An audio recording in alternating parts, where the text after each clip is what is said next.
My name's Eric Wilson. I'm a project manager with WIC, Western Industrial Contractors. We are the successful low bidder on a $19 million portion of this contract to build the Boundary Road Connector. It takes time to get a big project this size, any job these days, off the ground. We have safety procedures have to put together, environmental studies have to be done. In this case, because we're going through a large wooded area, we have to stop any logging until after the bird nesting season, which officially ended on the end of July. Although, however, there are still a few raptor nests out there of birds of prey. So if we find them, we have to work around them in order to protect the fledglings that are in those nests. But mostly it's the paperwork and getting everything ready to go. And we are at that position now, and the loggers have moved in today. The logging will take 5 to 6 weeks to go from one end to the other. We have to be very careful. There's about 4 or 5 areas that are identified as environmentally sensitive areas. So we do take our time going through that. The western toad is on the endangered species, and if some people recall, it actually delayed some of the airport expansion a year or so ago. They had to salvage and hand pick all these toads up between 11 o'clock and 2 o'clock in the morning.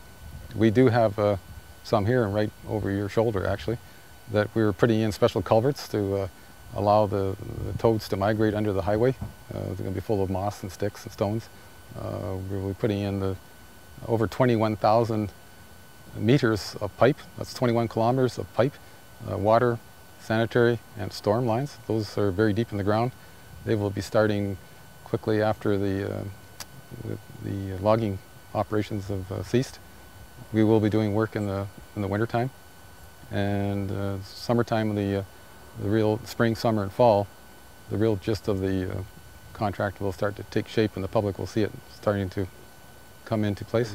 From the highway, you will see the right-of-way cleared. Within the contract, you'll be seeing at each end the getting ready for the completion, which has to be done by fall of next year. All the concrete, curb and gutter, sidewalks, street lights, deep and shallow utilities, as we call them, in place. All the drainage taken care of. So that will be very apparent to the public. Any part of the job that will impact the public will be done by next fall.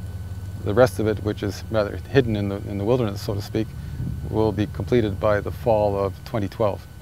And the reasoning for that is that we're disturbing a lot of ground in a ground-sensitive area, and this will give the ground another winter to heal and tighten up before we put in the hard surfacing and the pavement. The ground up in this part of the Prince George is quite delicate and water and rain sensitive. So by allowing it to heal from all our installation of sewer, water, storm lines, plus a new road bed, it just gives a little extra time. Even though we have all these wonderful vibratory machines and compaction equipment, you can't beat Mother Nature. And if there is a problem area, if there is something showing up, then it gives us another few months to deal with it before we put a lot of expensive icing on the cake, so to speak.